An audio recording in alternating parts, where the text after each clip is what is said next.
Everyone. Good morning भैया। आज क्या है? कारगिल विजय दिवस। और कारगिल विजय दिवस को कितना याद रखे हैं आप लोग? बहुत। तो जिससे पूछेंगे वही बताएगा। साहिल, कितने साल हो गए आज कारगिल विजय दिवस को?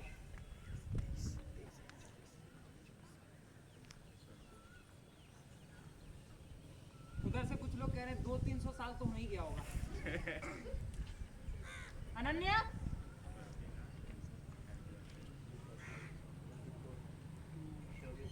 कह रही लिखवाया नहीं गया। 24 साल में। आओ यहाँ, आओ।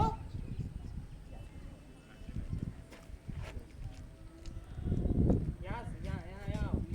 बताओ। 24 साल। क्लैपिंग करो इसके लिए।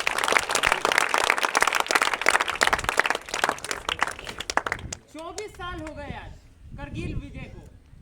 अच्छा, आज के दिन को विजय दिवस ही क्यों कहते हैं?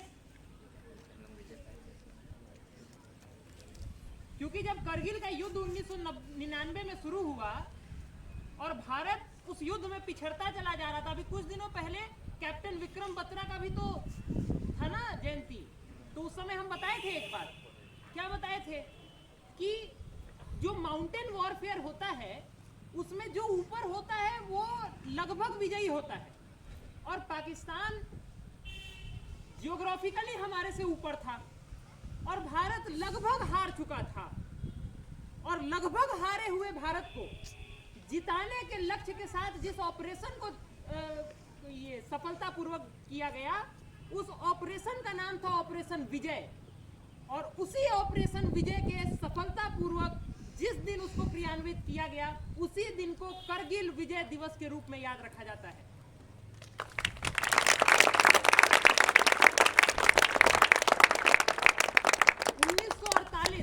1947 में देश आजाद हुआ। 1948 में भारत के सर के ताज का आधा हिस्सा पाकिस्तान में चला गया। इतिहास में वो पहली बार था जब कोई जीतती हुई सेना अपने सेना को वापस बुला ली। ऐसा इतिहास में आज से पहले और उसके बाद कभी नहीं। और इसी कारण आज भी हमारे कश्मीर का वो आधा हिस्सा पाकिस्तान के पास है।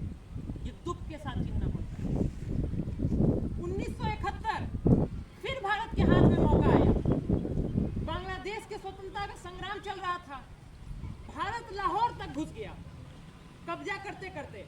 और मेरे को गर्व होता है ये कहते हुए कि मेरे स्वर्गीय नाना श्री भी उस समय भारतीय सेना में थे और लाहौर जाने वाले उन सैनिकों में वो भी शामिल थे।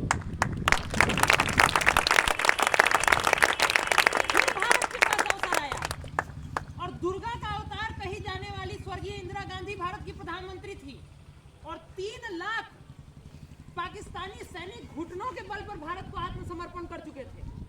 उसके बावजूद भी बांग्लादेश को आजादी भी दे दिया गया। इन सैनिकों को भी भारत वापस कर दिया और कश्मीर का वो हिस्सा फिर भी भारत में नहीं आया। ताली बजा रहा है सब। इसके बाद पाकिस्तान ने समझ गया था कि भारत को इधर से चाटा मारो, तो भारत आज भी उसी फिलॉसफी में चल रहा है कि एक गाल पे चाटा मारिएगा तो दूसरा गाल बाहर कर देगा कि इस पे भी मार लो। लेकिन वो भूल गया था कि जो व्यक्ति भारत में दिल्ली की गद्दी पे बैठा हुआ था उसका नाम अटल बिहारी वाजपेयी था। वो व्यक्ति जिस दिन 13 दिन के लिए सरकार में बैठा था तो सबसे पहला काम अगर कोई किया था तो वो कौन सा काम था? पोखरण में परमाणु बम का विस्फोट। क्योंकि उस समय वो अटल जी कहे थे कि दुनिया में किसी को हाथ जोड़कर या चरखा चला करके हम युद्ध नहीं लड़ सकते हैं। जब जरूरत युद्ध लड़ने का आएगा तो हमारे पास इतना सामर्थ्य होना चाहिए अपने बाहुबल में कि दुनिया की कोई भी शक्ति हमारे सामने खड़े हो जाए तो हम अकेले टकराने के लिए तैयार हैं।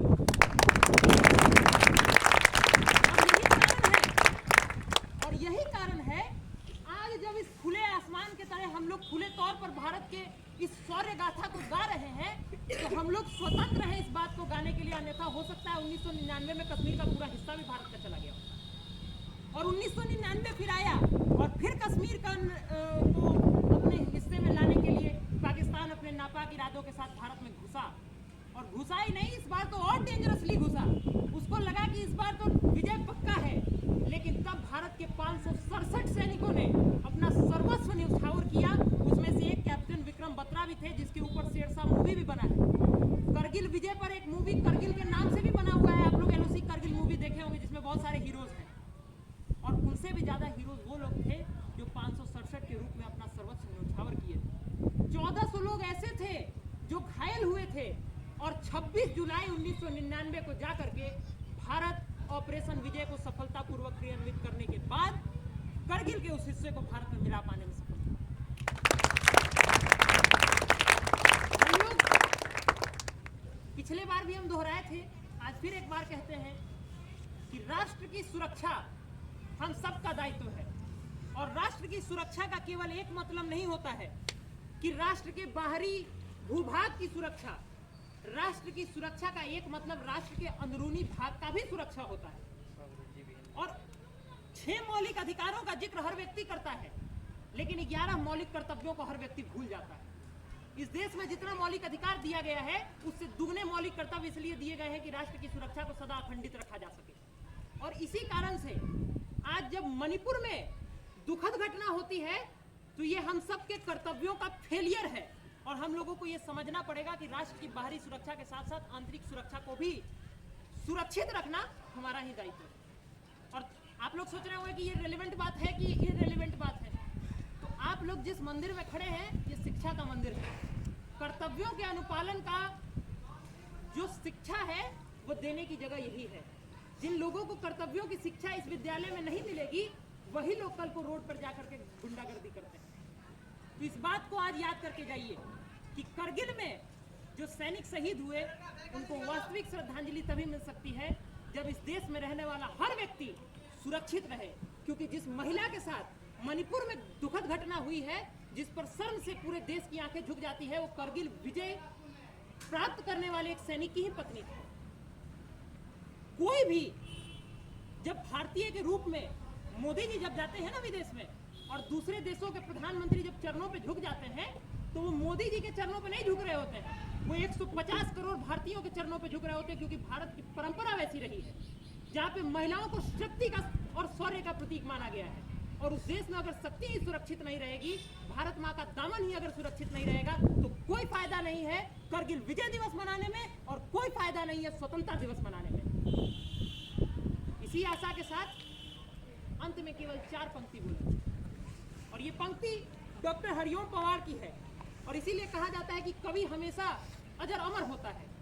उनकी एक पंक्ति है कि हर संकट का हल मत पूछो आसमान के तारों से। ये मोदी जी के लिए संदेश है जो दिल्ली में बैठे हुए, कि हर संकट का हल मत पूछो आसमान के तारों से, सूरज किरणें नहीं मांगता नभ के चांद सितारों से, और पंचाली के चीरहरण पर जो चुप पाए जाते हैं, इतिहासों के पन्नों में वे सब कायर कहलाते हैं।